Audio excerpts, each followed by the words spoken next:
Sebuah skenario yang terdengar seperti film spionase, namun terjadi di dunia nyata. Di atas langit Jerman Timur, sebuah negara anggota NATO yang penting, sebuah perang diam-diam sedang berlangsung. Aktornya adalah drone-drone pengintai Rusia. Mereka tidak membawa bom atau rudal, namun misi mereka sama pentingnya, melacak pengiriman senjata barat yang ditujukan untuk Ukraina. Menurut laporan intelijen, sudah lebih dari 530 penampakan drone Rusia yang tercatat dalam 3 bulan pertama tahun ini saja. Yang lebih mengejutkan, meskipun aktivitas spionase ini sudah diketahui, pemerintah Jerman tampaknya kesulitan untuk mengatasinya. Mengapa Berlin tidak bertindak tegas? Dan apa implikasi dari situasi yang sangat mengkhawatirkan ini? Mari kita bedah tuntas. Sejak invasi skala penuh Rusia ke Ukraina pada awal tahun 2022, Moskow telah meningkatkan apa yang disebut perang hibrida di wilayah barat. Tujuannya adalah untuk mengganggu, melemahkan, dan mengumpulkan informasi rahasia. Dan cara paling efektif yang mereka gunakan adalah dengan drone pengintai. Drone-drone ini secara rutin melakukan penerbangan pengintaian di atas wilayah Jerman, terutama di rute-rute transportasi militer. Laporan intelijen barat menunjukkan bahwa target drone-drone ini sangat spesifik. Pangkalan Bundeswehr, angkatan bersenjata Jerman, seperti pangkalan angkatan laut Wilhelmshaven. Terminal LNI, gas alam cair, yang vital untuk energi Eropa. Jalur-jalur kereta api yang digunakan untuk mengangkut bantuan militer. Pada satu insiden yang dilaporkan, 6 drone terlihat di atas pangkalan udara Schwesing. Mereka bahkan melayang tak bergerak selama beberapa menit, diduga kuat untuk memata-matai pelatihan tentara Ukraina yang berlangsung di lokasi tersebut. Meskipun upaya untuk mengacaukan sinyal mereka sudah dilakukan, drone-drone ini tetap tidak bisa dihalau. Pertanyaan yang paling mendesak adalah, mengapa Jerman tidak menembak jatuh drone-drone ini? Jawabannya terletak pada kerumitan hukum dan birokrasi yang ada.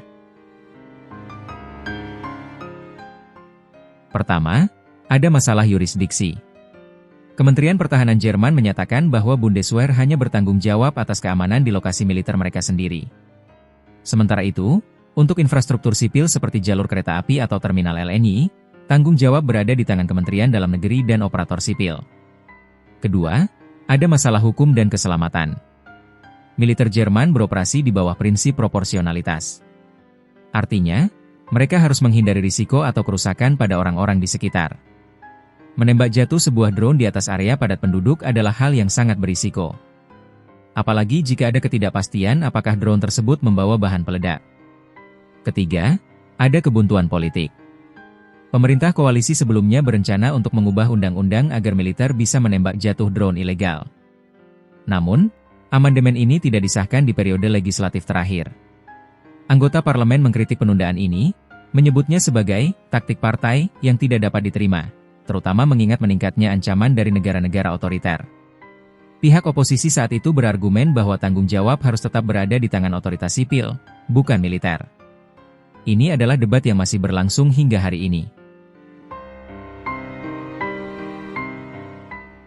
Aktivitas spionase ini bukan hanya sekadar permainan mata-mata. Data yang dikumpulkan oleh drone-drone Rusia bisa digunakan untuk merencanakan aksi sabotase di masa depan, yang bisa mengganggu jalur suplai vital ke Ukraina. Hal ini akan memperlambat pengiriman amunisi dan peralatan militer yang sangat dibutuhkan di garis depan.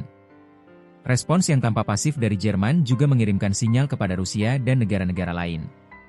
Ini menunjukkan adanya kerentanan dalam sistem pertahanan Jerman yang bisa dieksploitasi. Meskipun otoritas lokal seperti Kepolisian Kriminal Negara Bagian Schleswig-Holstein telah membentuk unit khusus untuk menangani spionase dan sabotase, masalah ini tetap menjadi tantangan besar. Keberadaan drone ini menyoroti bahwa perang modern tidak hanya terjadi di medan tempur, tetapi juga di atas jalur kereta api, terminal LNI, dan bahkan di tengah perdebatan politik domestik. Situasi ini menempatkan Jerman di persimpangan jalan. Mereka harus menyeimbangkan antara kedaulatan, keamanan, dan kerumitan hukum yang ada. Drone-drone Rusia di atas langit mereka adalah pengingat bahwa perang modern tidak mengenal batas, dan bahwa setiap kelemahan dapat menjadi target.